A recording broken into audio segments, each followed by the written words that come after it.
Balikan po natin ang katakdang arraignment ni Joseph Scott Pemberton.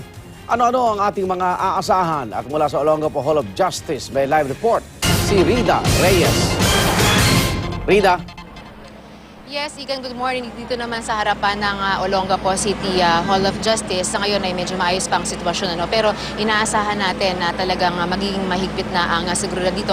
And in fact, 4 a.m. pa lamang kanina ay nagsimula na nga na magkaroon ng pre-positioning itong mga tauhan ng PNP.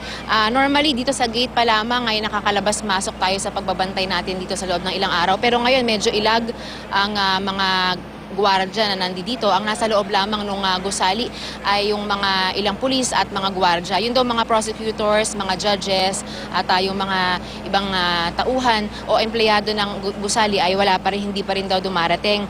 Pero dito sa kalsada, Igan, ay very busy na kasi harapan nito ay palengke. So hindi na pa nila maklear yung mga tao dahil mga ganitong oras daw talagang normally nagdaragsaan yung mga mamamalengke. Gaya ng sinabi sa atin ng PNP kahapon, more than 100 daw na mga PNP personnel ang kanilang i-deploy at maximum tolerance daw ang kanilang ipatutupad.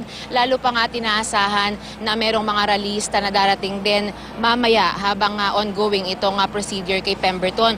At hindi pa rin malinaw, Igan, kung ano ang maging arrangement sa media. Kahapon ang sinabi lamang sa atin ay hanggang sa lobby lamang tayo pwedeng manatili at magkakaroon ng briefing pagkatapos ng arraignment kung matutuloy yung arraignment. Again, Igan, wala pa tayong kumpirmasyon kung matutuloy itong arraignment o yung pagbabasa ng sakdal kay Pemberton. Pero ang tiyak lamang ay darating daw si Pemberton, and in fact sa ating information ay nandyan na raw siya sa taas ng gusali sa holding area sa second floor. Pagdating niya dito ay sasailalim muna siya sa booking process kasama na yung pagkuha ng mugshot, yung fingerprinting at pati yung pagsabi ng kanyang mga karapatan. At magkakaisa sa ilalim din si Pemberton sa medical exam. Pagkatapos niya, ihaharap siya dito sa kay presiding judge, Attorney Rolin Hines Habalde.